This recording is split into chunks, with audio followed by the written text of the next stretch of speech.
130 మందిని ఒక సైనిక విమానంలో చైన్స్ వేసి తీసుకొచ్చేటప్పుడు అసలు ఫస్ట్ ఆఫ్ ఆల్ సైనిక విమానం వేరే భూభాగం మీదకి వెళ్ళాలంటే ఇండియన్ పర్మిషన్ తీసుకుని రావాలా సైనిక విమానంలో వాళ్ళకి హ్యాండ్ కఫ్స్ చైనింగ్ చేసి అంటే మోదీతో ఫ్రెండ్షిప్ ఉన్నంత మాత్రాన వాళ్ళు అంతర్జాతీయంగా తీసుకున్న ఒక పాలసీని ఇండియా ఒక్కదానికి కాదు మిగతా వాళ్ళని అట్లా ఉండదు కదా వాళ్ళ ఇంటిమేషన్ వాళ్ళు తీసుకున్నది ఇల్లీగల్ ఇమిగ్రెంట్స్ మాత్రమే పంపిస్తున్నా ఉన్నారు. బట్ ప్రతి దేశానికి ఈక్వేషన్స్ ఉంటాయి కదండి. ఈయనే పోయి మోడీ ట్రంప్ ని గెలిపించమని ప్రచారం అంటే మా వాళ్ళు ఇక్కడ ఏదో పని చేసినా వదిలేయమని చెప్పమంటారు ఏంటి? అంటే ఇప్పుడు చంద్రబాబు నాయుడు గారు లాగా అరవింద్ కేజ్రీవాల్ వచ్చి చంద్రబాబు నాయుడుకి ఓటేయమని 5 ఏళ్ల కింద చెప్పి వెళ్ళారు. ఇప్పుడు చంద్రబాబు నాయుడు ఢిల్లీ వెళ్ళిపోయి పార్టీ మార్చేశారు కాబట్టి కూటమి అరవింద్ కేజ్రీవాల్ ఓడించమని చెప్పినట్టు రాజకీయమే. ఇండి కూటమిలో ఉంటూనే మీ ఇద్దరు కొట్టుకోవాలి అక్కడ రాజకీయంలో ఢిల్లీలో ఇండి కూటమిలో సార్ స్టేట్ వైడ్ గా అరవింద్ కేజ్రీవాల్ ఎప్పుడు కూడా కాంగ్రెస్ పార్టీతో అలయన్స్ ఎక్కడ పెట్టుకోలేదు.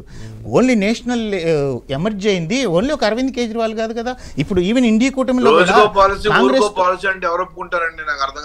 కాంగ్రెస్ ఏమండి మీ సిద్ధాంతం లేని పార్టీలు ఉండవండి. ఏది సిద్ధాంతం లేని ఏ సిద్ధాంతం? బీజేపీకి ఏ సిద్ధాంతం ఉంది? ఢిల్లీ జనాన్ని మోసం చేసి ఢిల్లీ ప్రజలు మోసం చేశాడు. సిద్ధాంతం లేదు. సిద్ధాంతం లేకపోతే పునాది కింద పునాది లేకుండా ఢిల్లీ కడతారు. నాకు అర్థం కాదు. ఢిల్లీ ప్రజలు ఉంటది అంతే. ఓ తుఫానంతో కొట్టుకుపోద్ది. ఢిల్లీ ప్రజలు మోసం కేజ్రీవాల్ కొట్టుకుపోయాడు. ఆపు కొట్టుకుపోయింది. ఏమి కొట్టుకుపోలేదు. బ్రిక్ కట్టాలంటే అయ్యేది కాదు. అది అయిపోయింది. ఇంకా చరిత్ర. అందుకని చెప్పాను మీకు. చెప్పాడంటే అవుద్ది. త్వరలో బీజేపీది ఒక చరిత్ర అవుతుందండి. ఇక్కడతో ఇది అంతం కాదండి, ఇది ఆరంభం. రఘు గారు ఇది అంతం కాదు, ఆరంభం. గుర్తుపెట్టుకోండి.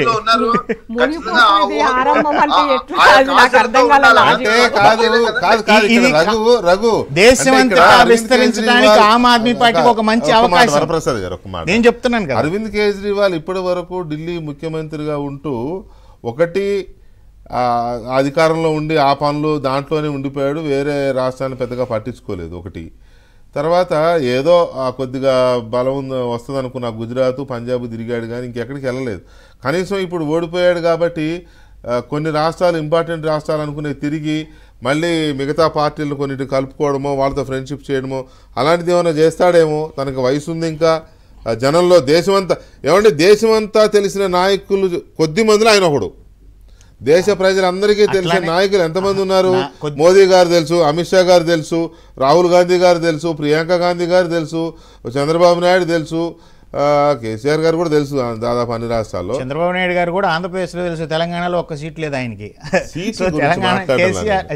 సీట్ల గురించి మాట్లాడాలా నేను? అంటే ఆయన ఒకప్పుడు పరిపాలించారు కదా చంద్రబాబు నాయుడు. అదేనండి, అందుకే అంటున్నాను. ఆయన ఒక్క సీట్ లేదు కదా ఇక్కడ.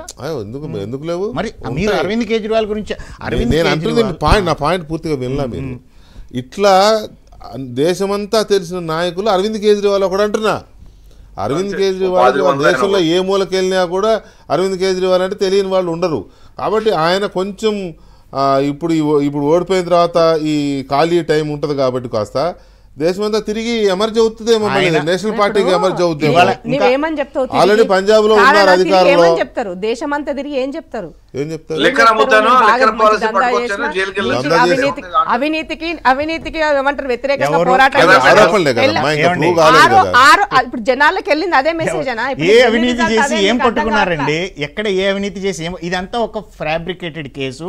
అవినీతి అన్నది ఈ దేశ ప్రజలకి తెలుసండి. అరవింద్ కేజ్రీవాల్ ఏం చేశాడు, ప్రజలు నమ్మినట్టు కనబడుతుంది కదండి ఆరోపణల్ని. ఇప్పుడు ఇవాళ ఎలక్షన్స్ లో ఒక 40 సీట్లు వాళ్ళకి 27 సీట్లు మాకు వచ్చినంత మాత్రాన ఏమి తల్లకిందులు కాదు ప్రపంచం. He has already ruled Delhi for 10 years. ఆయన ఒక మోడల్ ఆఫ్ గవర్నమెంట్. ఇప్పుడు బీజేపీ వాళ్ళు దీన్ని కంటిన్యూ చేయమనండి. ఇప్పుడు వాళ్ళు చేశారు కదా ప్రామిసెస్, అవి కంటిన్యూ చేయమనండి. వీళ్ళు 3 నెలలు కూడా ఢిల్లీలో తెలివిగా కనుక 5 ఏళ్ళు మగాళ్ళనే ముఖ్యమంత్రిగా ఉంచితే కంటిన్యూ అవుతారు. మళ్ళీ లాస్ట్ మినిట్ లో మహిళను ముఖ్యమంత్రిని చేస్తే అధికారం మారిపోద్ది. మళ్ళీ ఇందాక బ్రేక్ లో నేను అవమానించట్లేదు, జరిగిన సీక్వెన్స్ సరదాగా ఉంది.